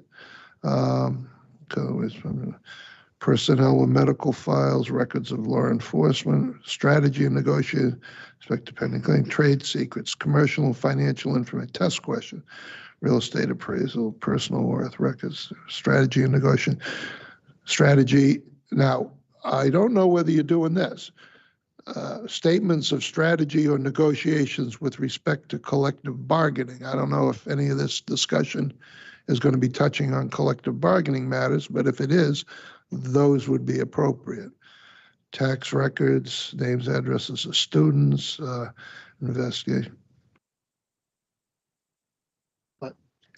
To the chair, Mark. Go ahead. Doesn't matter. One of the things that we're going to be strategizing on the reorganization of the district. That's really the focal point of these two items. And so if that gets me to a liable, notice. That, curiously enough, is what was being whispered into my ear. I don't see, however, where that applies unless you were to try to go into executive session with legal counsel to discuss reorganization of the district as part of pending litigation. Now, you do have a pending, I don't know if it's really litigation, but you certainly have a pending relationship with the state ongoing in terms of the efforts by the state to provide assistance, is the way I'll put it. So unless this is a hugely time-sensitive matter, maybe we could try to craft something on that line for an upcoming meeting and perhaps provide appropriate notice and a statement as to what we're doing, so you don't get caught with someone filing a complaint with the FOI Commission under the argument of asking for them to revoke any action you took because it's the fruit of the poisonous tree. That's the last thing you want. So if you appear to meet fairly regularly, so if this can wait until your very next meeting, we can provide better guidance in terms of how you might be able to craft an agenda item that qualifies, at least in part, for executive session. Perfect.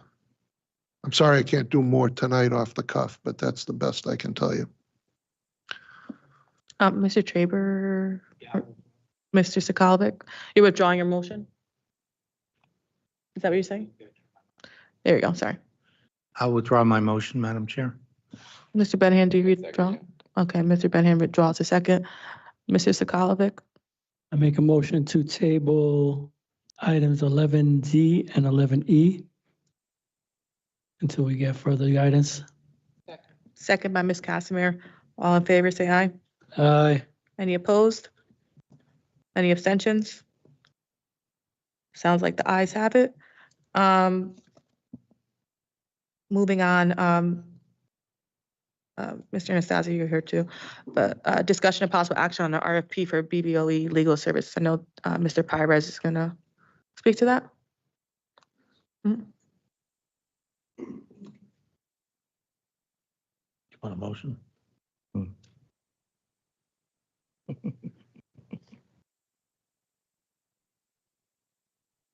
Oh, can you turn your mic on?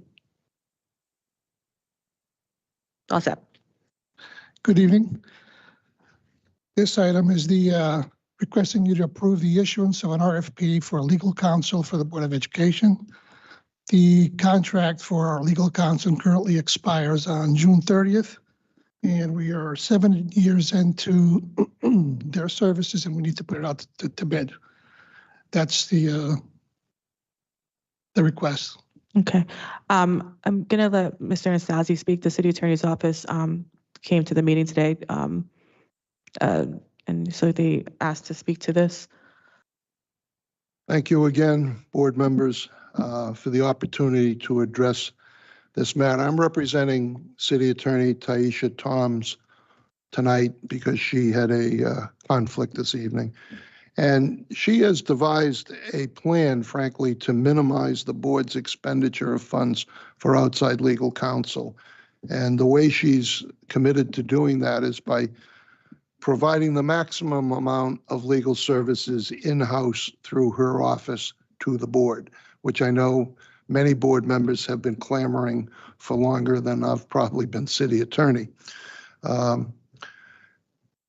Therefore, in our opinion, respectfully, the current RFP is substantively too broad and too long in its duration.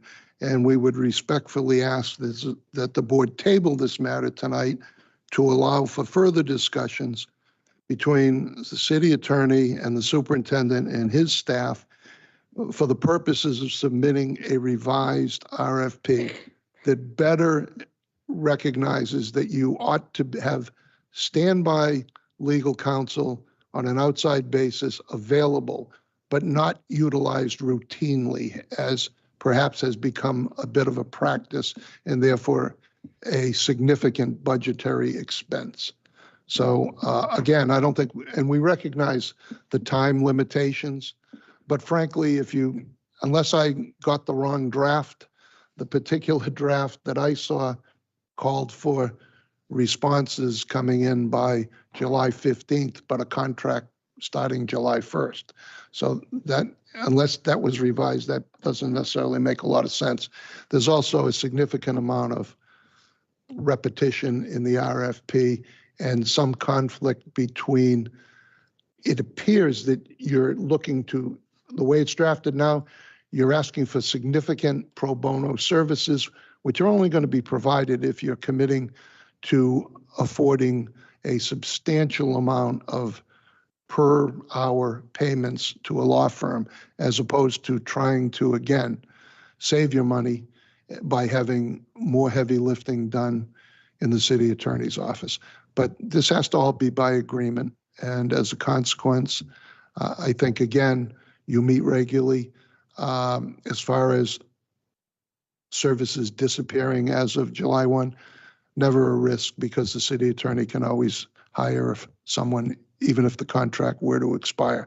But the goal is to get this out and certainly get it up and running prior to the commencement of the next school year. But we're not looking to advertise for something that is going to end up costing the board money for services that could be provided in-house. So I think, again, the idea is to have a better dialogue, and we're ready and willing to do that. So that's the request, that you table it tonight. Thank you. Mr. Traber. Yeah, I'm confused by this. This is boilerplate language that's been used for years, is my understanding. It is. It is to a degree. And so that's all we're doing is putting it out. I mean, this is normally a 5-year contract. Well, that's another thing. It was put out, it was extended 2 years ago, and because of the transition of superintendents, is my understanding. And then it was extended another year last year for reasons I don't know, because we weren't being told things last year. But now we're trying to put out a contract to see what's out there. We certainly are with you about minimizing expenditures. I've yet to see, but want to see how much we spent last year, because we were overly dependent on having a outside counsel sit here and answer petty questions about all kinds of things that we could certainly avail ourselves of. And I know the city attorney has recommended that we have a dedicated city attorney who is available to answer basic questions that we can handle 90% of the time in-house, which makes a lot more sense. I agree with you, but I don't know why we don't move forward on getting the RFP out there to find out what's available in terms of counsel. And as far as I know, and I've spent a few decades negotiating prior to coming on this board, both in Bridgeport and in other districts around the state. It is normal practice for a Board of Ed to have outside counsel because of the Teacher Negotiation Act. So that would be the primary reason for having outside counsel. And so I think that's the reason we were feeling the need to move expeditiously to get that going. And I sort of, given its boilerplate and given we have a contract coming up this fall, to move on that now, unless there's something wrong with the boilerplate language. That's sort of what I'm trying to understand there. Attorney Anastasi, what it was you were referring to is wrong with the boilerplate language. Well, I think a couple of things are wrong with it. Number one, I think it's, and while I agree with you, it may be similar to what certainly has gone out in the past because it worked off of the format previously. That goes back to, I believe, before 2014. But if you read it, it calls for expertise in a whole series of areas that I'm not sure you're looking to engage people with. For instance, I don't believe, I could be wrong, but I don't believe your outside counsel has regularly engaged in labor negotiations for contracts, collective bargaining. If I'm wrong on that, I'll stand corrected. But I personally went through. I'm sorry, they do. That's exactly what they do. Okay, then I stand corrected on that. If you're inclined to approve this tonight. If I may, Go ahead. Counsel, that the Teacher Negotiation Act is one of the more unique labor laws in the state. In my experience, it was not unusual to negotiate against a labor relations department municipal employee or counsel from a municipality with regard to MIRA or the NLRA, but it was unusual to negotiate without some sort of lawyer from a private practice when you're dealing with the Teacher Negotiations Act. And so the TNA has always sort of brought out the private counsel, if you will. I've not often seen a city attorney or a city labor relations rep sit down at the bargaining table to represent them. And so it's a unique and rather arcane law. And that's where you really do want to have outside counsel because of its arcane nature. So that's not something that most lawyers are familiar with. I can accept that. Having said that, I have to be honest with you, I went through the RFP myself and have about 17 suggestions for modification. So if you're inclined to move this quickly tonight, and I'm not sure you need to, but if you're inclined to, I would ask that you approve it subject to revisions so that it's posted in final form that's satisfactory to the superintendent, the board chair, and the city attorney, because there are some items in there that need to be addressed. I mentioned one, which are the dates. There's a number of other sections where there's some conflicts between responsibilities. There's a section that talks about payments being due in 45 days. I think you'd probably want to extend that to 60 days to be on the safe side. There's a lot of sort of housekeeping pieces that apparently we haven't had a chance to go over with board staff. So if you're committed to moving it quickly, I think you need to at least do what the city council does regularly, which is approve something subject to final form that's satisfactory to certain parties. In those instances, it's usually the city attorney and the finance director or the CAO. Here it would clearly be the board chair, the superintendent and his staff, and the city attorney. But I also don't know that the better route wouldn't be, frankly, to table it, because another issue that the city attorney was concerned about is approving a 5-year contract as opposed to, for instance, a 1 or 2 year contract with 1-year options at the board's option. So you don't end up having to terminate a contract, but rather you extend it at your discretion. Minor things like that, but little housekeeping cleanup. And I think we could probably refine this thing relatively quickly if there was a sit down. So I don't know when your next meeting is, to be honest with you, but we have one item that's coming back on the next meeting. And I would suggest that the quicker, more expeditious way to deal with this one would be to treat it the same way and afford the city attorney the opportunity to present to the superintendent in person. May I ask Sure. when the city attorney got the RFP? I can't answer that. I do know that Deb Garskoff, who's one of the associate city attorneys, was working, or I believe was involved in the process, because she consults with and is the lead attorney for the Board of Public Purchases, who ultimately post these things. But listen, I think the goal here. I also would say that the city attorney Tom's reached out to me on Wednesday. That's when she found out about it through the office. So that's what she said to me. So. Well, if there's any concern, it's obviously a high priority for the office. And as I said, if you were to table it to your very next meeting, we would commit to having whatever input by that time so that we're not holding things up. But you're not making a July 1 date in any case, since the responses and the version I saw aren't even proposed to come in until July 15th. So I think tabling it for one meeting, keeping everyone's feet to the fire, is not a bad thing. And we're committed to communicating with the superintendent and whatever key people he's assigned to it. We've worked with them in the past, as was pointed out by Commissioner Traber. So that would be the request. Mr. Sakalovic, or hold on, let me just, I'm going to order. Sakalovic, yeah. Yes, this question is for Mr. Pires. Mhm.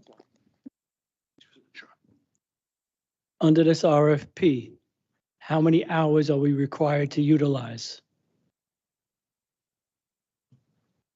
I don't think I understand your question. Are we required to use a certain amount of hours from the outside counsel? No, Are we bound by an exclusivity contract? no. So we don't have to use them. We could use other people. So that basically takes care of the city's attorneys' things of overusing, and we will not be overusing them, because I would love to use the city attorney for anything and everything we have, and so would the majority of this board. My concern with postponing this is because I don't know if everybody knows this, but there is a city charter revision committee right now that specifically names the Board of Education and corrects for a shortfall in the city charter that just mentions all of the departments, because there's been talk in the past of the Board of Education needing to get permission of the city council. It's never been resolved.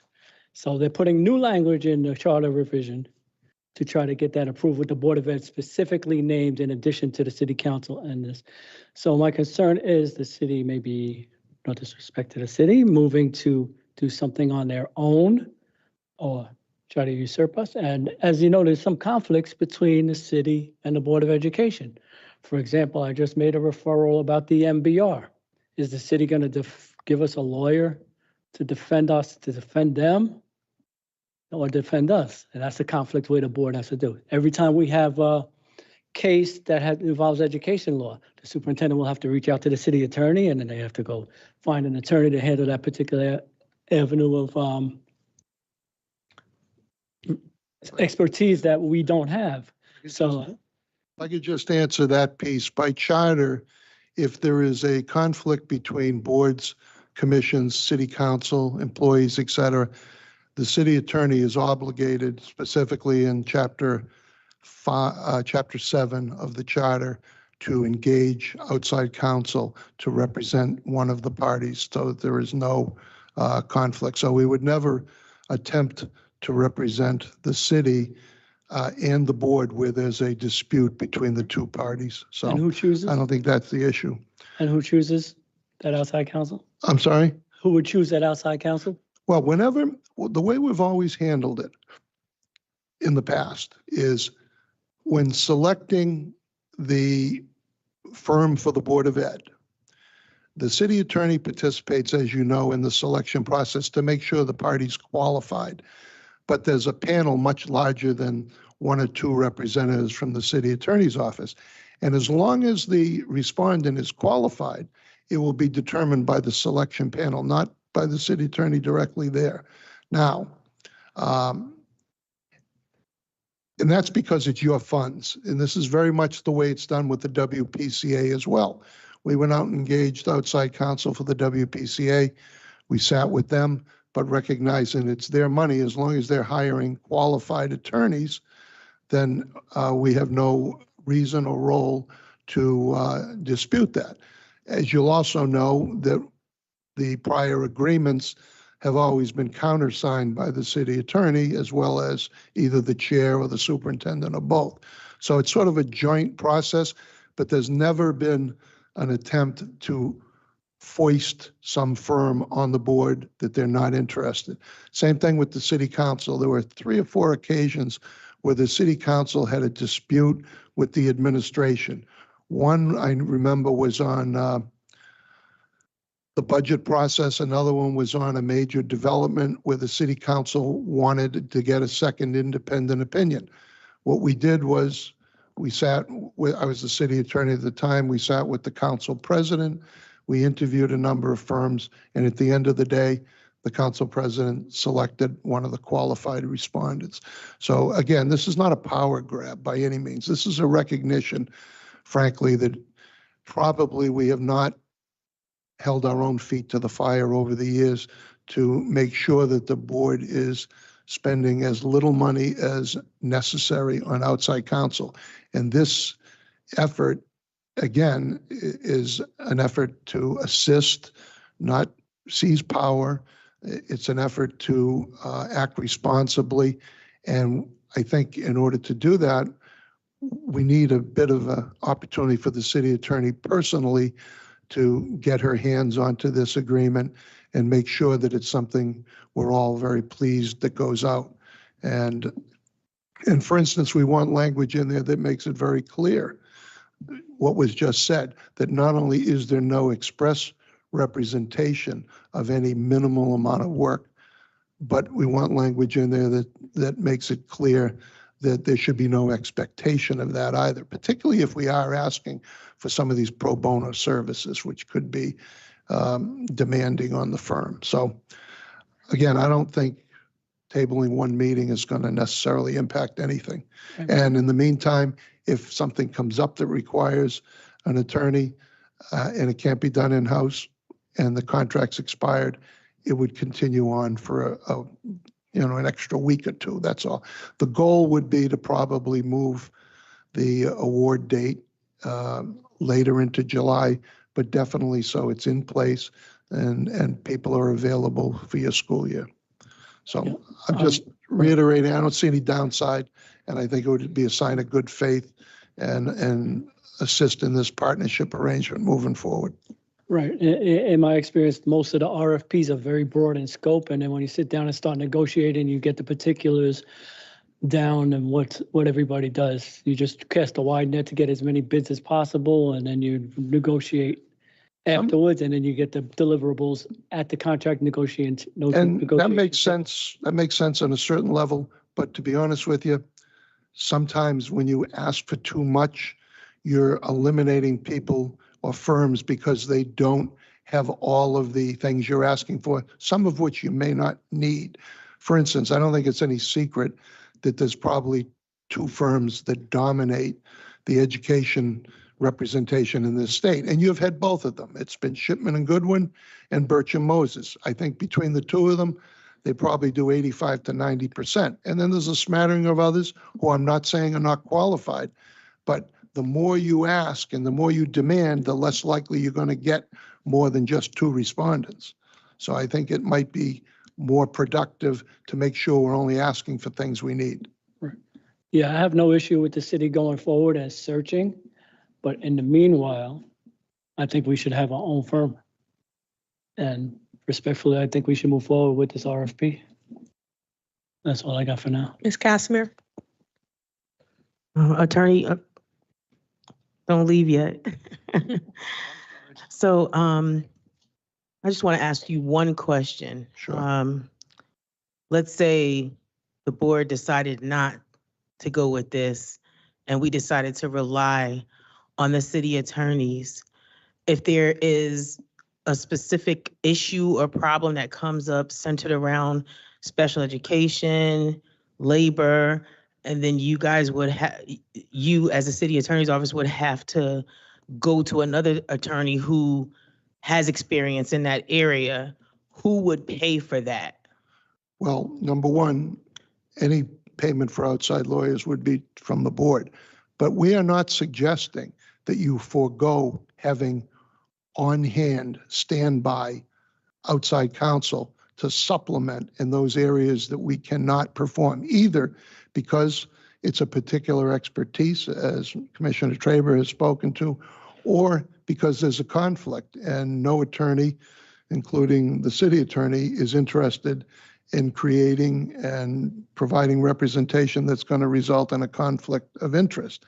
The goal, again, is to use outside counsel strategically when it's to your benefit and it's clearly to your financial benefit to minimize that usage. The best way to do that is for the city attorney's office to assume as much as it can. And the best way to engage that is through a partnership arrangement. But again, I think it's productive to have standby outside counsel so you can tap into it on short notice as needed. Not that every time something comes up, you got to start calling around and seeing who'll do it for what. No, I don't think that's what's being suggested at all, and that's not the way it's been done in the past. The goal is to, I think, tip the seesaw a little bit more so that some of the sands flow towards the city attorney's office and away from money coming out of your pocket. Mr. Traber? Yeah, you can relax a touch, Mr. Anastasi. It's my understanding that with the city attorney, we're talking about trying to have a member of the staff there who is more focused on the Board of Ed than normal. And I think that's a great idea. And that would mitigate some of the expenses that we've had in the past. I think that's a great idea. Dominic, when does the administrative contract expire and when do they need to begin negotiations?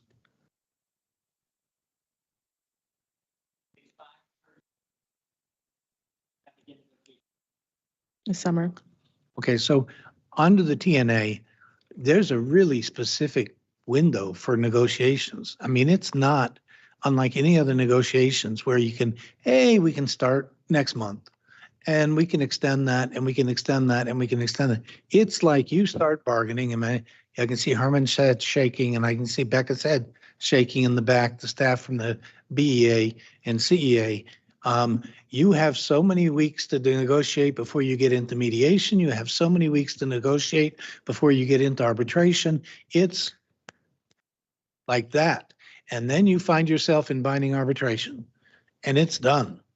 There's no messing around with the timetable. It's really unique. That's what I said.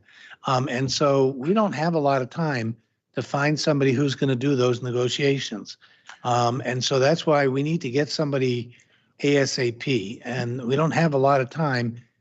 If we start negotiating this summer, that means in August, that means we need to begin to sit down and plan that strategy to negotiate over the summer. Well, I can guarantee that if it's either of the two major firms, they would be prepared to do that They will be. I would instantaneously. agree with you about that. You know that. Secondly, I think they've probably both had experience with this district in doing just that. So I don't think there's any problem because, again, we're talking about a week, 2 weeks at most. I don't know. Again, when is your next meeting?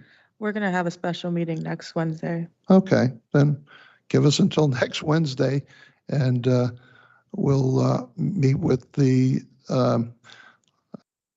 superintendent staff before that and hopefully be prepared to come in with a joint recommendation. I think Taisha. I guess then just explain to me Sure. what the question that I heard earlier. What's the difference between putting out the RFP as you have it in front of you? Can I? It's not. Can I? It's not It's the city attorney's office would like to collaborate with us per our bylaws. When we seek out a new attorney, we should be consulting with the city attorney's office. They were not consulted on this. So that's what they're requesting, that we just take a step back for 1 week. And I don't want to, listen, I want to be clear here. I want to make sure I didn't overstate anything. I am not pointing any fingers at anybody on the board saying they didn't collaborate with us, because I think there was clearly some collaboration with Deb. As the board chair, I did not collaborate. So per the bylaw, I'm supposed, per the bylaw, Okay, I know, per the bylaw, it says that the chair should be the one reaching out. Okay. I did not do that. Dr. Avery, sorry. Okay, but I didn't finish my question. The Dr. Avery has a point. Our initial conversation was we had a discussion about that, but we did not bring that to the full board. The RFP that was presented to the city attorney's office. It was there for a couple of days, and then all of a sudden everything's changed, right? Mr. Paris did everything he needed to do to inform the city attorney's office regarding the RFP. We knew that we were on a timeline. We wanted to make sure that we got it out. This RFP had been drafted, the same one they had last year, did not execute it because they did a year extension. So everything that we've done is exactly the way it should have been done. And people's interpretation is different, I guess. The partnership is the partnership, and some partnerships are stronger than others. And so that's where we got to get better at, I guess. You can blame the superintendent, I guess, that I want he to be didn't do what clear, needs we're to be not, done, right? we're not blaming anyone, but this has now reached the desk of the city attorney. And she has respectfully asked that if she's going to be partnering with you to save money for the board, that you grant her a minimal time period in order to weigh in on the RFP. Again, the benefit of the goodwill, the cooperation, all parties being happy with what goes out, and clearly there needs to be some cleanup on the document. And again, that's not criticizing your office, because that should have come previously probably from our office. So again, this is not a blame game. This is saying, we have woken up to the need. It's reached the highest level. And when you have the department head, city attorney saying, I want to help you, I think it's foolish not to afford her that minimal opportunity. Thank you. Mr. Avery, you want to finish your comment? I just wanted to finish my question, which was, so you're saying it's better to fine tune the RFP than to just work it out in negotiations with the bidder you choose? Yeah, because amongst other things, as I said, the goal would be to make sure that we're not limiting our outreach to only 2 firms.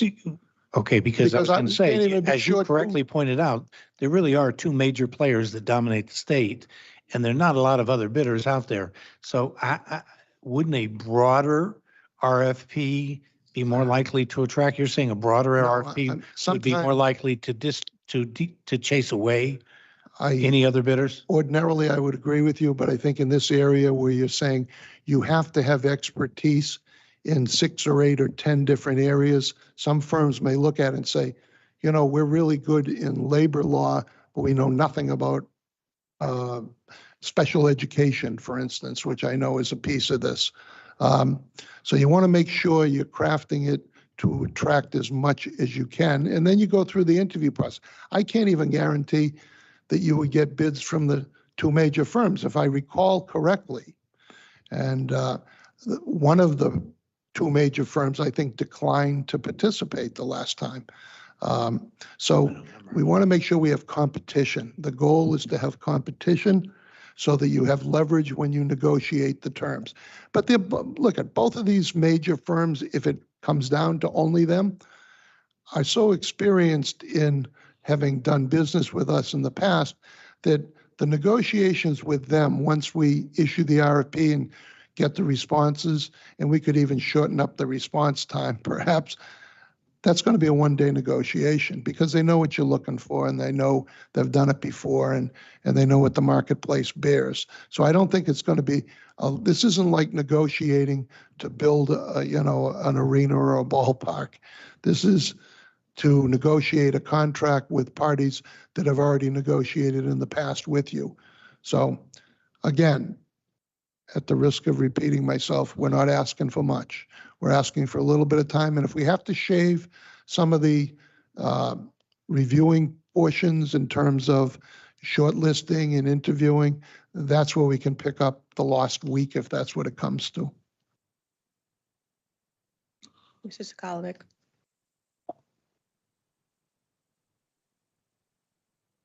I forgot. Go ahead.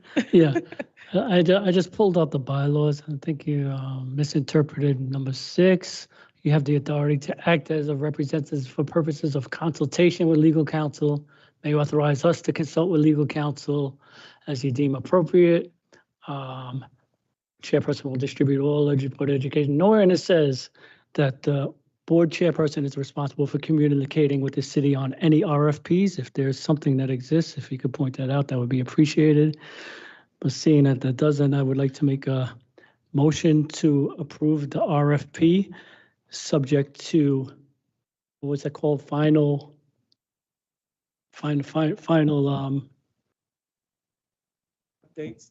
Final updates. Well, what I had said, if the board was insistent upon not granting additional time to have a substantive discussion with the city attorney, at a minimum, you would want to approve the RFP subject to final form satisfactory to the superintendent, the board chair, and the city attorney. All three. But that, just to be clear, that's not my preferred request. Correct. Thank you. I don't forget. Subject to final form as approved by the superintendent, the board chair, and the city attorney. Is there a second? Any seconds? Second by Ms. Estremera Jimenez. Make a motion. Do you have any further debate? Any other further debate on that? All in favor, say aye.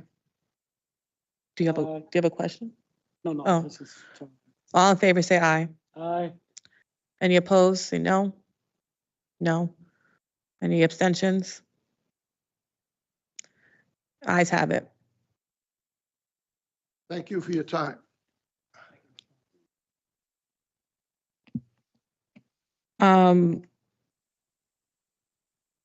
Next item is discussion and possible action on the following contracts. We have the BMB 037255 JFK campus painting of swimming pool, room and ceiling, P23 PSX 0043 Holland School restroom, first floor, and we'll stop there because that's facilities. I had to turn your mic on. Can you just hit the? Good evening. I'm not sure if you could hear me. I hear. Okay. Tonight we're presenting 2 projects for review and approval. Both projects are capital funded. The first project is the JFK campus painting of the swimming pool ceiling and walls. We put this out to bid on the city's purchasing portal. We had 4 contractors attend the walkthrough. 2 contractors submitted bids, and the lowest bid came in at $99,996. if approved, this project would start this summer and be finished before school began. Is there a motion?